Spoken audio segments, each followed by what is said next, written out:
From the Ballerz Discord channel, this is the Baller Locker Room, where we talk all things baller. My name is Alex. Today we sit down and talk to NFT Genius' very own VP of Marketing, Charles Adkins.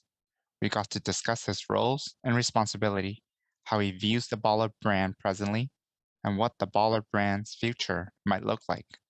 So please enjoy our discussion with Charles.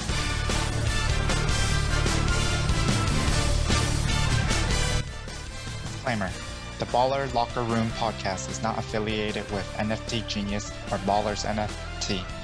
All discussion here is not financial advice and a solicitation to purchase any past, present, and future Baller NFTs.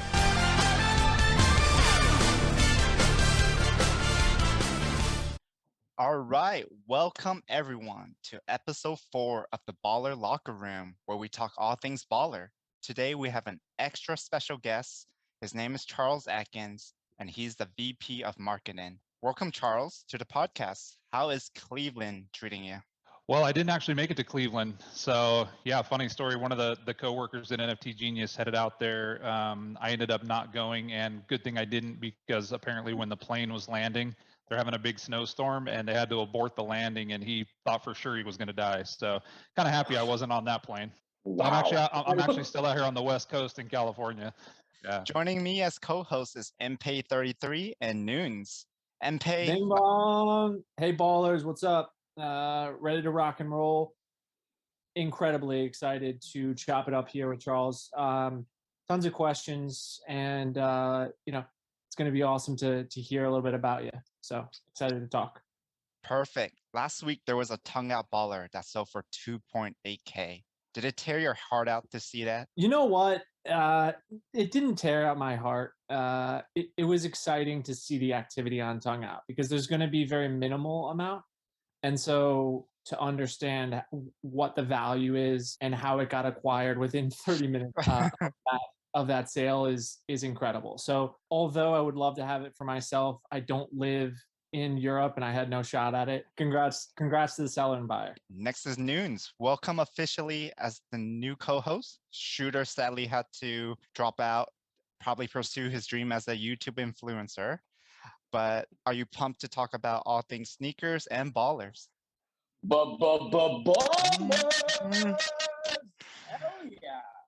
Of course. I mean, what a better time to be in the ballers community. And I'm gonna echo what MP said. We're super lucky to have Charles on today. Can't wait to dig into it. Perfect. We have a jam-packed agenda, so let's hit Charles with some lightning questions. Could you tell the audience where you grew up? What made your decision in picking Baller 657 as your PFP?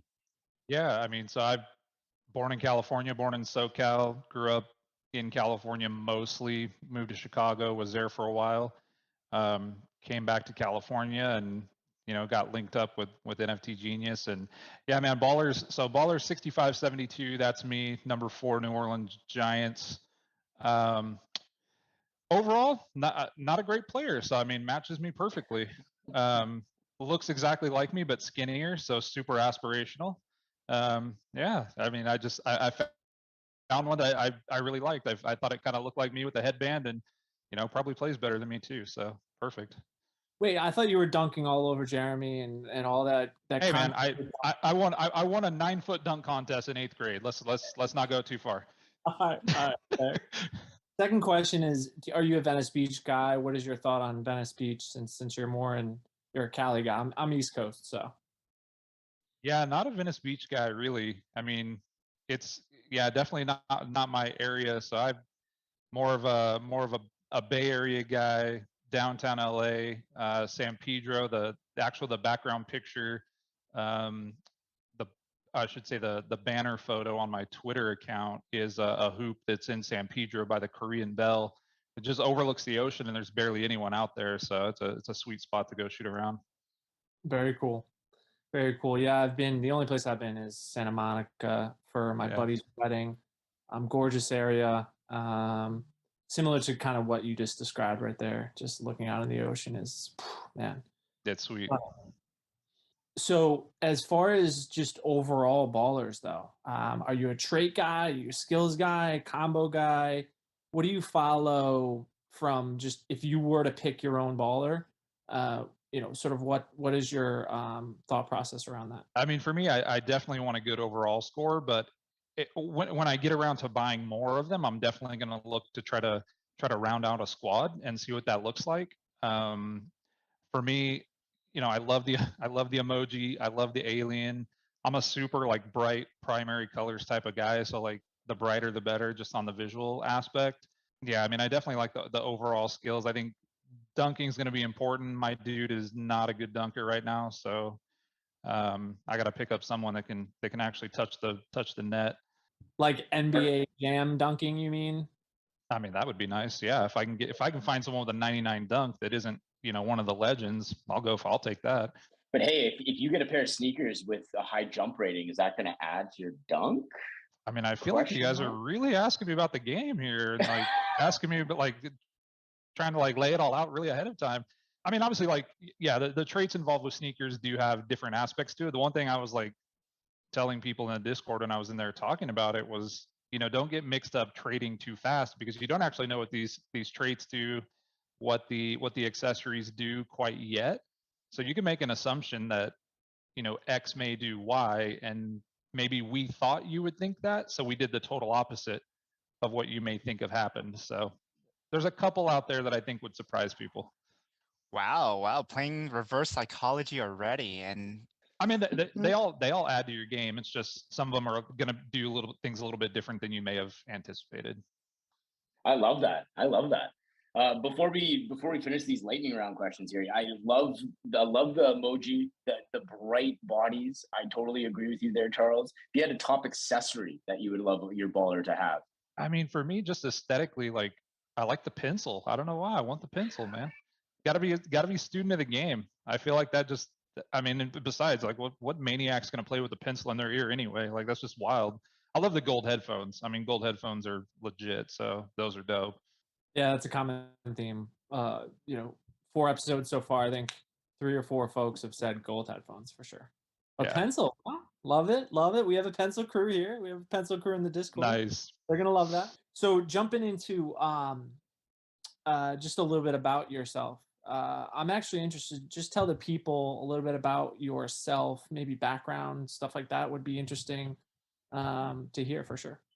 Totally. So I'm one of the older dudes in the NFT space. That's why a lot of people call me Gen X, because I'm a kind of an old head. Like, I actually started one of the first digital marketing agencies back in the mid 90s. So one of my first clients was Yahoo. And that just kind of tells you how old I am. And then moving forward, just, doing a lot of marketing and brand building with Fortune 500 brands. So Anheuser-Busch, Nike, Red Bull, Marvel, all the way up to where I started investing in NFTs myself, probably 2017. Got in pretty deep on that side. And then I just came back to NFT Genius from being a VP of NFTs at Polygon, where I oversaw all of the gaming, sports partnerships, consumer brands, bringing on people like DraftKings and Cavs and the Miami Heat and a lot of other people onto the Polygon ecosystem. Really big on just building out brands and getting the right connections there to make things blow up. Awesome. As we progress into the pod here, I think we'll be asking you more about branding. That's super important. But in the meantime, I'm interested in your fanhood. We are actually. Ballerz Locker Room's interested in your fanhood. Tell us your favorite NBA squad, college squad. Oh man, this is going to be the most embarrassing question of the day, without a doubt. Both of my so my NBA team's not even at 500. My college team just barely broke 500. So NBA, I'm a Wizards fan. Catches a lot of people off guard. NCAA, I'm a Michigan Wolverines fan, and that's only because I was obsessed. Never stopped being obsessed with the Fab Five. That was the crew growing up. Like, you had to love them, and I just never stopped since. Man, Wizards got to get something together, though. I can tell you that much. Well, Porzingis trade, yay or nay? I love it. I love that guy. All right, there we go. Yeah. You mentioned in the Twitter space that you did a little Nike traveling team. Was that correct? Yeah. So I played hoops through high school, and then after played on one of the Nike Summer League traveling teams for about 3 years. Played with an Adidas team called EBO, Elite Basketball Organization, where I consistently got dunked on by Carlos Boozer, which was super fun. Yeah, so I mean, I played for a while. Didn't play in college. At the time, I was at Fresno State. You had guys there like Rafer Alston, Chris Herron. I mean, they're pretty much balling out. So yeah, I had to stick to the summer league teams from the shoe manufacturers. So is that the best player you've ever played with or against, Carlos Boozer? Boozer definitely caught me off guard. Like we knew he was going to coming from Alaska. We like didn't know what to expect. We're like, what kind of talent's like coming out of Alaska? This dude walks in at like 17 years old, like 6'11", just like drop stepping from outside the paint, just throwing on people's head. Like that we hadn't seen before. Like not really. I would say the best athlete I played against, it was just like a shocking athlete to play against, was Deshaun Stevenson back in the day, like when he was in high school and going towards the NBA. Incredible. And then in some of the pickup games, I think like where I really started to appreciate how different a level NBA players are from everyone else is got to play in some pickup games with Brooke and Robin Lopez. The shocking thing about that is obviously you guys know these are like big men, like these are giant men, had the best handles on the court. And we were like, okay, this is a different level. Like we got guys that are 7-footers that are easily just with the handles just outballing everybody on the court. Like that's when I really started to realize like, okay, NBA is a totally different level than anything we're all used to. Pick up with the Lopez twins. I don't even know how you score a point, right? You have to. It's yeah. Hope they get tired. That's what, and it doesn't happen. Really never go in the paint ever. Oh, no, man. Don't even bother. All right, so best player of all time. What about best player of all time that you think, and team of all time? I mean, best player of all time. I'm a huge Jordan fan, and everybody can debate the stats. I think for me, it was more just like cultural icon. I mean, growing up late 80s, early 90s, like watching Jordan on every commercial, watching Jordan like on the Dream Team. It was just like yes, we all watched him play. I think for me, it was just a lot more than his playing game. I've also been a huge Shaq fan for a long time. Best team of all time? Oh man, it's got to be one of those Bulls teams. One of those years he was on. I mean, it depends on which one. I mean, they had that streak going for a while. The Golden State teams when Steph and Clay were really on fire, those were pretty tough to beat too. Yeah, I gotta go Bulls too, but yeah, this Steph, Clay, KD combo along with Draymond. I mean, geez, I don't know. I got the Bulls too, though. I'm with you. Yeah. Controversial question though. A lot of people say LeBron. A lot of people say Jordan. I'm a Jordan guy. I mean, it depends on what you want. I mean, that's like I was watching that Ultimate Draft yesterday, the top 75 players of all time, and it's just like the eras are so different from each other. The game is so different from each other. Yeah, it's like you get guys like Bill Russell, who's clearly just legendary beyond belief, and you're like, would that guy be doing 20 and 20 in today's game? Like, maybe not. Like, it's so hard to like figure that out. Okay, switching gear a little bit. How did you find NFT Genius? Were you approached by Jeremy Bourne when he was looking for a VP of marketing? Can you give maybe a full circle story? Yeah, so actually last year, about spring of last year, I was actually the marketing director at NFT Genius, but I was approached by someone else on the team, not Jeremy in particular, to come and work there, mainly to focus around an event that we were putting on. And they were having a lot of trouble with the company that was supposed to be putting together the event. I came in, I had 15 days to kind of throw it together. Got Cuban to come speak, got Roham to come speak. We had about 50 speakers over 2 days, pulled that off. And then, right after that ended up going back to Polygon and just like having that go out. And then towards the end of December, just kind of took a break from NFTs in general. And me and Jeremy, like me and Kurt have always like talked on DMs, like really good friends with Kurt. So we've always talked back and forth. Me and Jeremy talk all the time too. So he's like, why don't we blow this up? Like, why don't we blow up Ballerz? Just like come back over. And I'm like, let's do it, dude. Let's blow it up. So I'm back at NFT Genius, and we've got a pretty distinctive North Star on what we want to hit. And I mean, we're all we're all charging at it. And we're happy to have you, no doubt. Yeah, thank you. So as far as between you and Jeremy, any crazy funny moments that happened between you guys, like back in the day, anything of the sort? I mean, not like back in the day. It was funny. Like we didn't realize until later on that we'd actually played against each other in high school. He and I are pretty close to the same age, and our high schools like played each other. Started all like kind of coming back, and we're like, oh yeah, that like makes a lot of sense. Like I was actually surprised how tall Jeremy was. That's what a lot of people don't realize. Like Jeremy's a big dude. Like people think like, I mean, he could ball. Like he's a big dude. Yeah, so that was pretty interesting. I mean, while we've been working together, I mean, just tons of crazy stories. What you could imagine at any startup, just getting things thrown together. Everything's on fire every day. You gotta get it done. Working 2, 3, 4 in the morning all the time. We're gonna totally switch gears. We're gonna talk about a little bit sneakers drop. This new section that we have in this podcast is gonna call Straight Flex Zone, where we kind of show off the sneakers that we got and some shout outs and overall hypes. We definitely want to shout out Dan Shoemaker. Within 45 minutes of the sneaker drop, he put together a website showcasing the picture of the sneakers, some drip factors, all the metadata basically everyone could have. So please definitely check out Dan Shoemaker's Twitter, give him a like, give him a follow, thank him for his work. Mpe, what was your favorite sneaker that you got? All right, so mine's 5976 with a drip factor of 2, jump 92. There's no enhancement attached, but one of the funny things that I actually saw on this is, and actually it's a trend that I've been seeing for years. Like developers love to label things and sort of laugh at the labels they put inside of their code, and the background is Silver Fox. So I think one of them is like a Richard Gere fan or George Michael fan or something like that, and they had to put in Silver Fox for a silver background. So I thought that was funny. But the Jump 92 is certainly the most interesting to me, and obviously without knowing everything, that's what I flex right now.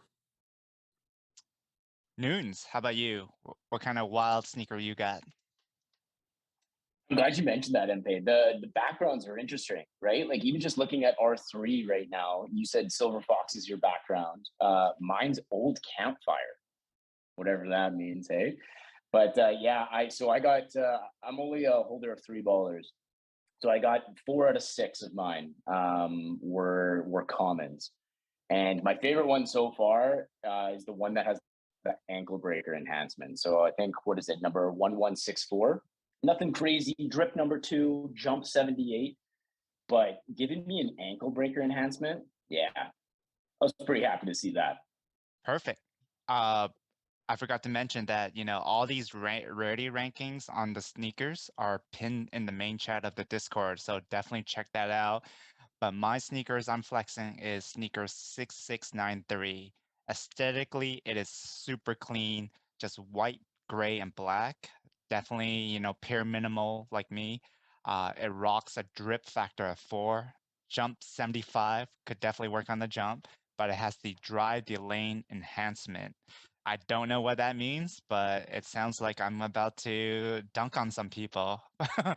But when the sneakers drop, I literally sat in my desk for 2 hours just watching this drop, begging, praying to the devs, stop giving me airdrop.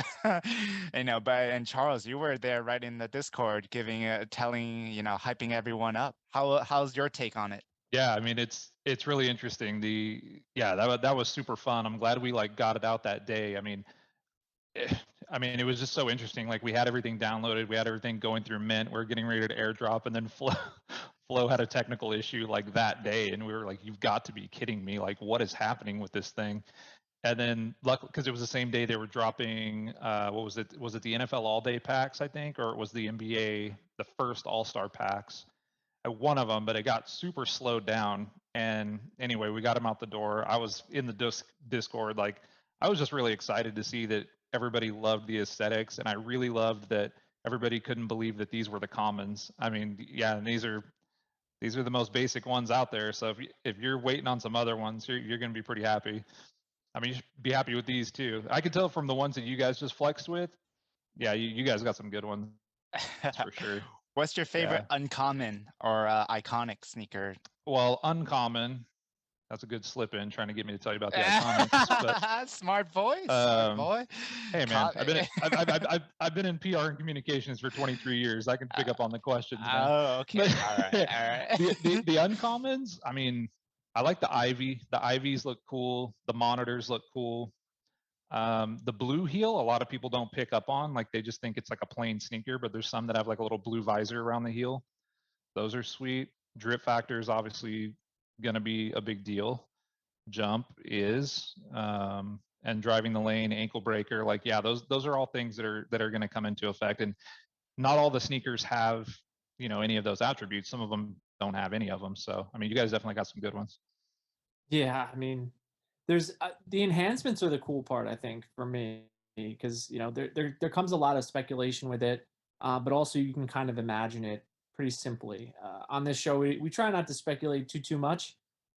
We leave that to the Discord, but overall, I'm really happy with it. And what you said before, Charles, the common theme that we had in the Discord and just in general talking on Twitter and so on, everybody is ecstatic about the way they look, even being common. So certainly a big piece. But one of the things that stuck to me was the flow piece. What you had mentioned, there was a technical difficulty and so on. That brings me to a question about barriers. As far as like your career as a whole, there are a lot of barriers that you may have come across and so on and so forth, right? Can you discuss maybe one of the biggest barriers, if not the biggest barrier you've come across, and how you overcame it? Yeah, I mean, the biggest one for me, just working in the industries that I've had, is getting people to mass adopt a new technology.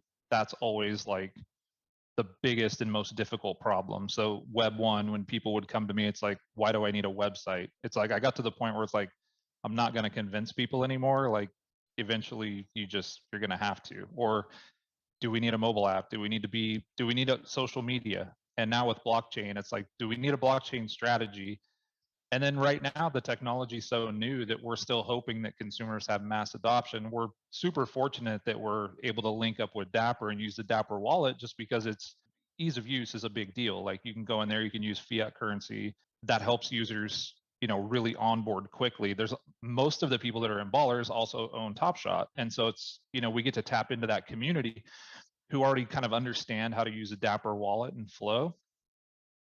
So, I mean, for me, it's just kind of aligning myself with where the trends are happening, but then typically with the brands that make the trend the easiest for mass consumer adoption. And I think Flow, Dapper, and then what we're doing at NFT Genius, we're trying to align all of that.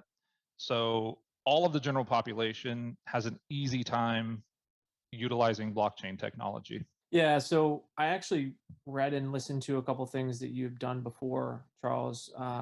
And so one of the points that you'd made was whoever the first to the party with the sort of www dot adjacent solution for blockchain and NFTs is going to be one of the biggest winners. And that rang true to me because if you can start to integrate and make things easier for folks that don't necessarily know anything about it, because we are so early and everybody on this pod knows that we're early, the first people to the party with that solution is going to be the most important part. So for anybody who's listening to this, take that advice, and once you start to understand that that solution is made, that's when we're going to start to make it, in my opinion. No, totally agree. I mean, there's some people working on it. Chainlink's getting close. Some researchers at Columbia University are pretty close. There's a blockchain called Waves Tech, which has a layer 0, which connects all the metaverses. So you can take your assets across all the different virtual lands. So, I mean, we're getting there. I mean, I think, you know, maybe another year. Yeah, agreed. So that brings me to another question of end game of Web3 or transition into Web4. For you, what is your opinion on end game of Web3, NFTs as a whole, and so on and so forth? What do you think it's going to solve for mankind, and you know, eventually? I mean, I think what it really does is it kind of eliminates the concept of businesses acting as a pyramid. And I've said this before in some of the talks I've given. we're not going to end up going Web3 and further beyond. We're not going to end up with a billionaire and, you know, a bunch of people making 50 grand a year. What's going to happen, and I've said this before, it's like the first company that can make all of their users in their entire community millionaires, but they have to have the understanding that they'll be right there on level playing field. That's the ones that are going to win. You're not going to have this like multi-billionaire and then a bunch of people making almost nothing. Like you have to have, your whole community has to be equal with you. And I think this is really a technological way to do it. The other thing is it takes the human trust factor out of the equation, and it allows not necessarily computers, but yeah, you have to program the smart contracts. I always tell people smart contracts are basically mini supercomputers. I mean, whatever you program them to do, they're going to do. So you don't have to rely on a human. You don't have to rely on trusting people to do it. It's just, it's going to do what you tell it to do. So if, you know, we're talking about DeFi or any other, you know, systems out there, it's not going to be you hoping that somebody's putting your transaction in correctly. It's already going to be mathematically programmed that things are going to happen the right way. So it's kind of undeniable trust, leveling the playing field, giving people the opportunity to do the things they love and still earn money, instead of just like going to the, you know, going to work every day and just doing the same thing over and over. Hopefully people are able to find their passions and share in that and earn money by utilizing blockchain technology. Oh man, I love that opinion. I think for me, it's what I heard. What is convenience, right? It brings convenience to folks to start to learn and understand what they really love and get involved in what they really love. So yeah, I love that. And so what you really love actually is branding, right? I mean, you're a marketing guy. We kind of asked before, like, why Ballerz? But truly, like, why do you want to brand Ballerz? Why Ballerz in general for this particular platform? Because it is a big platform for you to start on, right? We're talking about a global sport in basketball, connecting into the NBA, connecting into potentially your European leagues, so on and so forth, or you know, just leagues across the world, right? Australian league is huge. Talk to us about why. I would say, so outside of, I'll say in the United States, I've never seen more passionate fans than basketball fans. Just doesn't exist. Outside of the US, I would say it's probably a tie with soccer fans, football fans, when it comes to that. So when I was at Nike, I was doing a lot of the launches for the Kobe line. So the Kobe Elites, Kobe Nines, all these, like doing all those launches. And I can tell you, like, that had a huge international flavor. Obviously him being really involved in getting the NBA over to Europe, getting the NBA into different countries. He's a really big ambassador was a really big ambassador for bringing the NBA all over the world. And so what I can say is when it comes to basketball, I know this can be a huge brand and a global platform because the barrier to entry for fans is very low to understand and to love basketball. You need something round and something to throw it through. You know, there's not a lot of people in every country playing baseball. You need equipment. There's nobody playing American football really outside of the US. You need a lot of equipment. It's expensive. It's why you see basketball and you see soccer everywhere. You need something round, something to throw it through or kick it through. That's why it's global. So for Ballerz, I know that the passion of basketball fans is just undeniable. NFTs are obviously striking a big inflection point right now where that's a good catalyst to launch a huge brand. So for me, the lens that I view this through is that Ballerz is a startup company of its own. All of you holders have made an investment in this startup. And now we have to see how much revenue we can push this startup to and return that capital to shareholders. That's how I view it. It's a major brand. It has shareholders. They're in your Dapper wallet right now. How do we make that the best experience for investors? Return capital, make them highly valuable, and turn it into a real brand. And just like any other startup, you have the people that have invested in it, but really what you need to make that, you know, go ballistic is you need the general population involved as well. So we've got to get a lot of people involved with Ballerz that aren't necessarily holders.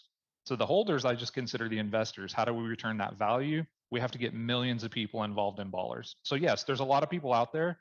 They may not ever hold a baller. They may not be able to afford one, but they may have a t-shirt. They may play a game. They may drink a sports drink that's a partnership. There's other avenues in which we can get everybody involved without being a holder but that will only benefit the holders who have made the initial investment in the project.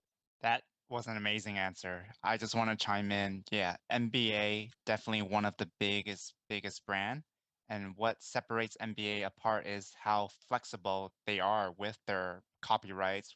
I mean, not super flexible, but definitely allow consumers to, rep their team harder, let their players even talk about social media or their takes on, whatever they have on Twitter, and you don't really see that in any other sports. And so having that flexibility goes a long way for branding and exposure and reach across the globe.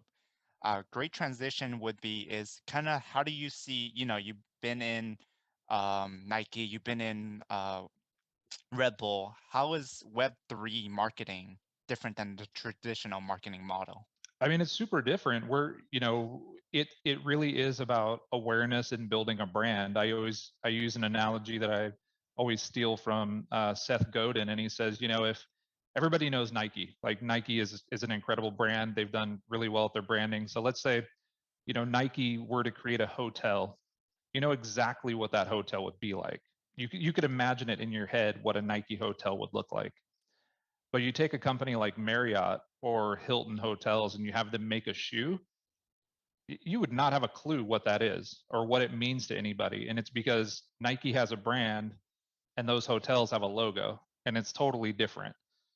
I think with Ballerz and branding and in Web3 branding in general, like if you're not viewing each one of these projects that you're involved in as an individual company that needs super strong branding and awareness that's pointing towards general consumer adoption with all the benefit coming back to the holders, I mean, you're not going to make it in Web3. Like that's the point, is that no matter me, Jeremy, Kurt, anybody at NFT Genius, the goal is to make the project huge, but the goal is that none of us make any more money from it than all of the holders.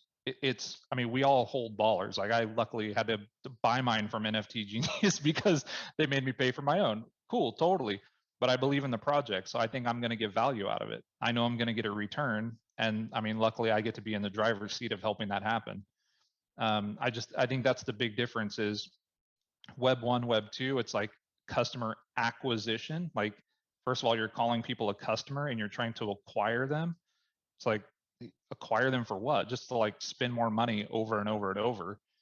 For Ballerz, it's like, how do we create a community around this PFP project, make it fun, get great collaborations with other brands that align with what we're all about, and push the revenue that way and return that capital back to people that hold the project, because I mean, you all were the initial investors. That's how I always view it. It's like Ballerz is a company, it has investors, and it's everybody watching this. Awesome. That is great to hear. When you came on, there seems to be kind of like a misconception from the community that you're just more of a PR person. Could you kind of let the baller community know your main top responsibility that you plan to take on?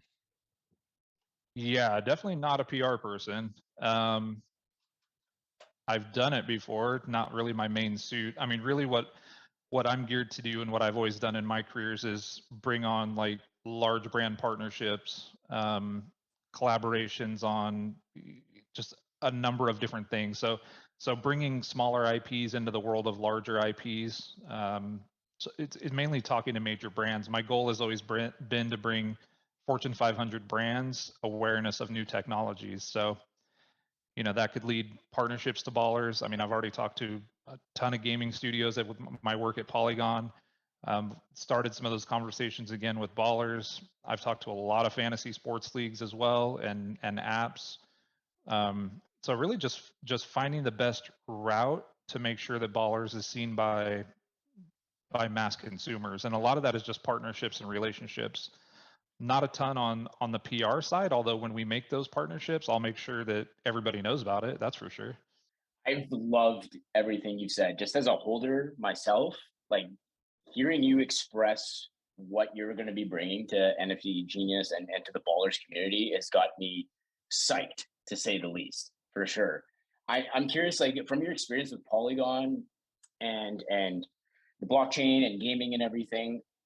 What are you going to bring to Ballerz that you've seen work on that Polygon blockchain?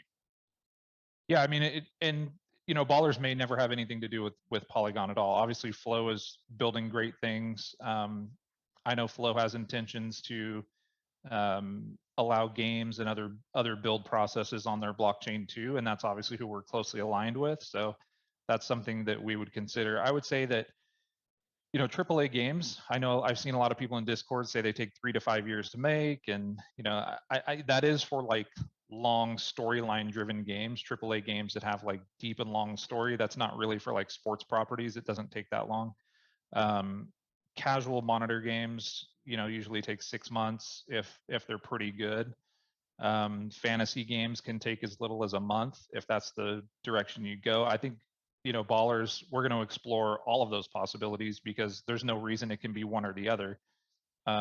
We've already got proposals from gaming companies with different timelines, different budgets, different things that happen with the attributes of the sneakers, the players. So I mean, we're definitely going down that route, but that doesn't cut off the options of other games either. I just think like rule number one of creating any type of a game is make sure that it's fun, make sure that it's engaging, whether there's a blockchain aspect to it or not. In the beginning, it could just be a really fun game. I think where the blockchain comes into play is if we're doing fantasy, you definitely want like verifiable randomness. You want you just want proof of it being a fair game, which is what blockchain has the ability to do. So, randomizing loot drops in games, player attributes, like there's things that work really well. Things I saw, with DraftKings, like they were already, and this was at Polygon, like not saying that we would necessarily do this here anytime soon, but connecting real world stats and data APIs to like change fantasy scores on NFTs like in real time. So that's interesting, that if we ever got to the point where we were able to use all of the player likenesses, that would be really cool, because we could set up like an actual pixelized like fantasy sports game and use the players' real stats, and they would update and change in real time, and like all of your different rosters would change, and that would be really exciting. But yeah, I think from a gaming standpoint, there's a lot of things to be worked on. In blockchain gaming, the biggest problem right now is all the games are just not fun. And because everybody's putting too much emphasis on how much of this can we write on chain. And really, like, you don't want all of the gameplay to be on chain. You want the things that matter. So like any financial transactions, absolutely. Anything where you have to prove randomness or prove fairness, absolutely. But like if every time you dunk on someone, you need that to write to the blockchain, your game is just going to take forever. Like it's just not going to happen. Yeah, I think that's the right philosophy too. Like it's a game, it should be fun, right? So thinking about it like from that kind of just first principles way, I think is super important. And I'm happy to hear that you guys are kind of thinking of it that way. But before that question, you were talking about the partnerships and building that brand. And I mean, we saw two of the biggest kind of partnerships that you guys just had this past week, right? With Duncan and Charlie V. From your point of view, how has that started? How's it been going? And is that really important for you guys to get to, whether it's NBA players or different celebrities involved, the custom ballers? I mean, we've seen NBA Top Shot definitely link up with all these different players. They just had that huge campaign with Durant. I'm just curious about how you're thinking about how it's gone with Duncan and Charlie V, and what's for the future. Yeah, I mean that's gone really well. I think in the future, we've got a couple more that we're working on right now. 3 that I know offhand. Obviously with the NBA right now, we can't really do like active players.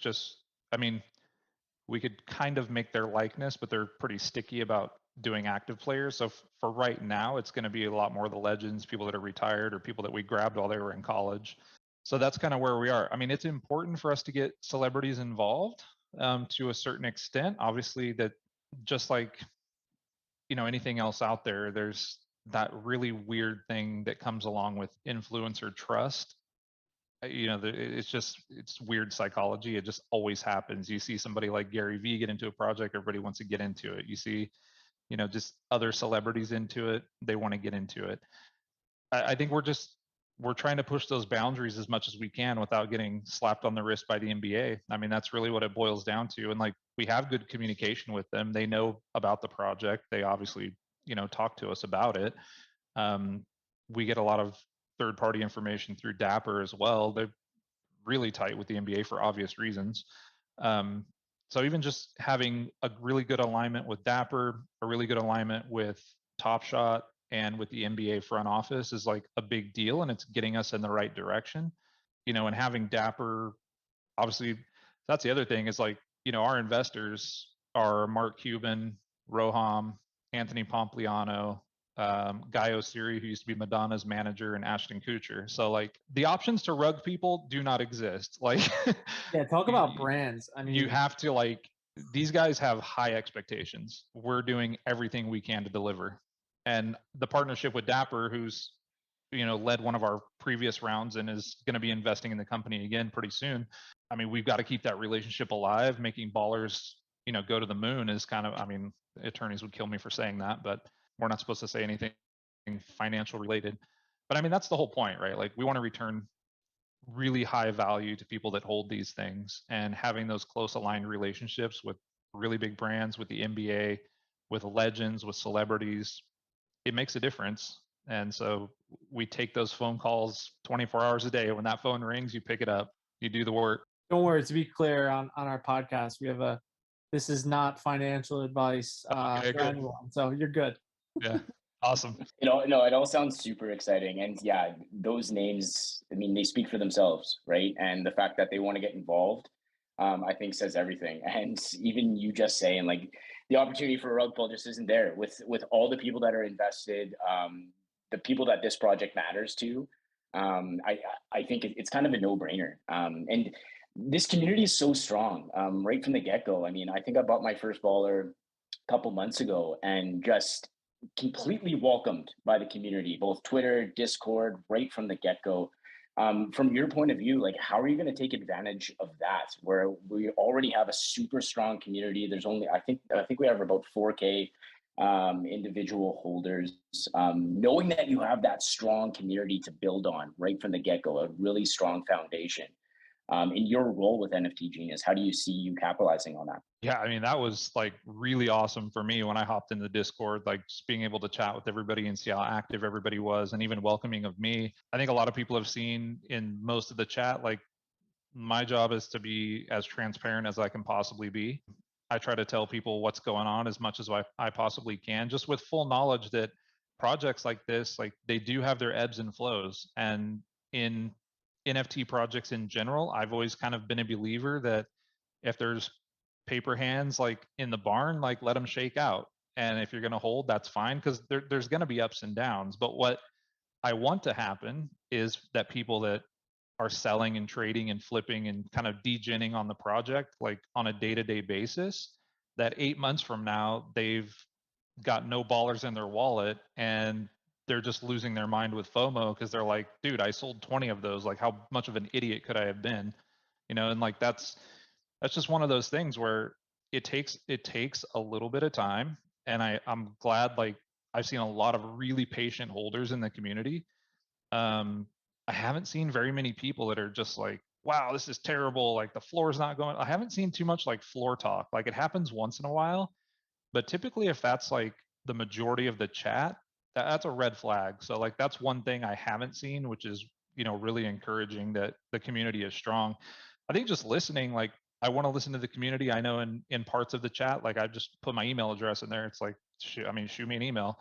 And then the other thing is, like, now knowing that we want large brand partnerships, like you said, there's 4,000 holders. Like, there's no way in hell that out of 4,000 people, some of these people don't have great connections to brands or don't have great connections to other athletes. Like, they can contribute too. Like, especially if you're holding, like, this is only going to benefit the return in the long run. So I asked people in the chat the other day, I'm like, if you guys have partnership suggestions and you know somebody who knows somebody, I don't care how far removed it is, like, email me. Like, let's talk to them. So, and the community is like very responsive. It's a big deal. Absolutely. It's I'm not surprised that you got a bunch of response already. It's yeah, I mean, the community is super strong. something I want to build on that you mentioned before, and I even like on the Twitter Spaces they kind of mentioned with the breakfast. I know you weren't there, but the idea of different collaborations with different flow projects, right, and working together with whoever's in this community, right? Like just seeing some of the pictures from that Ballerz breakfast, it looked like I think I saw Baron Davis there. Baron was there. Yeah, Dominique Dominique Wilkins, right? Wilkins. Yeah, like that's pretty exciting. And I know you weren't at the breakfast there, but I would love to hear just even if the possibilities of thinking about what other partnerships or collaborations could be on like with the Flow blockchain and other things, and who might have been at that breakfast that we could be excited about hearing Yeah. about later. And Angaya mentioned via Twitter a few different times, like, hey, we're looking for something big. It was supposed to be very, very soon. So that could be a connection to integration, which I'm really, really interested in. I do think that obviously that could increase volume significantly by integrating other projects or, certain things. So certainly would love your insight. Okay, so I'll start on the breakfast. The breakfast, John Kraske, I'm not sure if you guys have known who he is, but him and I co-founded something called NFT Thought Leaders a while back. We hold these breakfasts all the time, like even before I came back to NFT Genius, but we're like, what better opportunity than to combine these powers like all under one roof. So like, yeah, the breakfast, like we've done it at NFT NYC, we've done them in Miami, we're doing another one in Miami, another one in New York. We did the All-Star one, obviously. Yeah, we try to get, the top of the top. So typically we keep it to 50 to 75 people max. We make people RSVP, pretty invite only, very curated list. We want to make sure that we're talking to the right people, and we hold them at breakfast. And it's like, if you're up at 10 in the morning and you're ready to do business, you're probably the type of people that we want to talk to. So yeah, this one had, Baron Davis, Dominique, a lot of their partners, Shaq's management, Vayner, like the whole Vayner team was there. A couple guys from Coinbase. We always have a lot of those guys like Shopify, Amex, like a lot of the major brands that are out there in the ecosystem, the NBA on TNT guys. Yeah, so those are always really fun to do, and we look for bigger collaborations. Regarding like the larger question about Dapper and what things could drive a lot of volume, there's things happening. I like under an NDA to not talk about some of those things, but yeah, there's some things upcoming. I'll say probably in the next couple quarters that could really drive some extremely heavy volume. I don't know. I'll leave it open for any alpha that you want to share. Small, large, anything in general for the people of Ballerz and Ballerz Nation, or you can omit. Doesn't matter to us. But just curious if you have any alpha. The alpha that I would say is keep an eye on Ballerz. Keep an eye on what Flow and what Dapper's doing. We follow pretty closely aligned to what they're doing. And you see they're making these partnerships all the time. NBA, NFL, UFC, more in the pipeline, and like very gigantic ones in the pipeline. Like if you think NBA and NFL is big, yeah, that they're doing bigger stuff than that.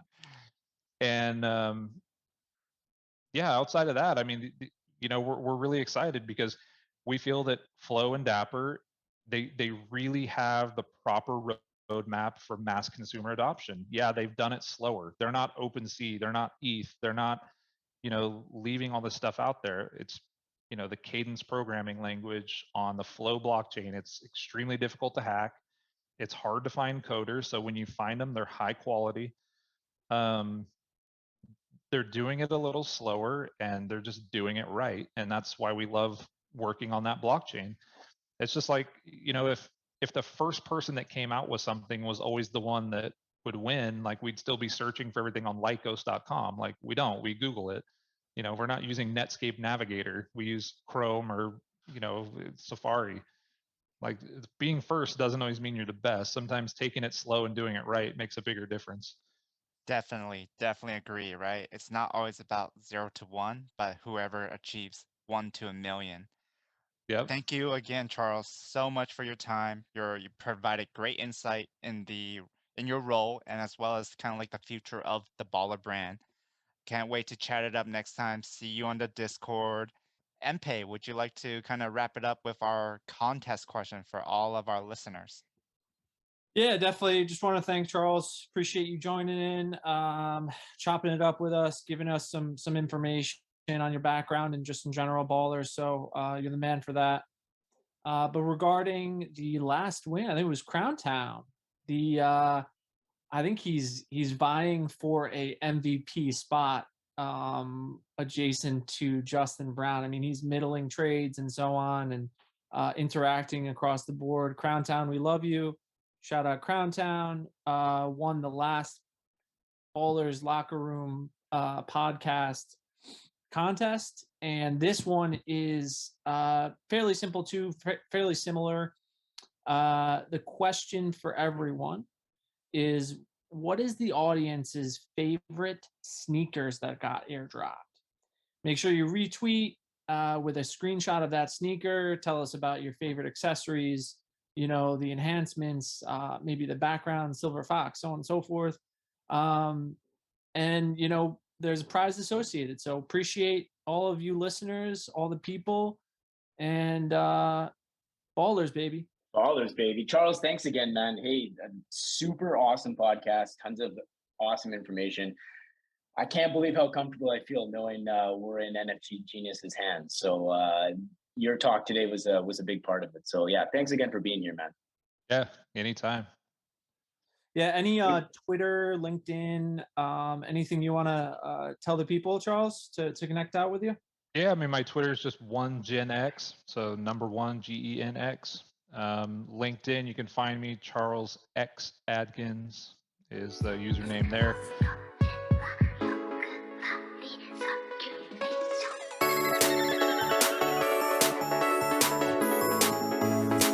That wraps up episode 4. Thank you so much for listening, and an extra special thank you to Charles Atkin for providing an amazing, well-rounded discussion of his role at NFT Genius, the Baller brand, and Web3. Please like and subscribe to our podcast and be on the lookout for the giveaway question. Please send feedback or questions to ballerslockerroom@gmail.com or on Twitter @ballerslockerr1. See you guys next week.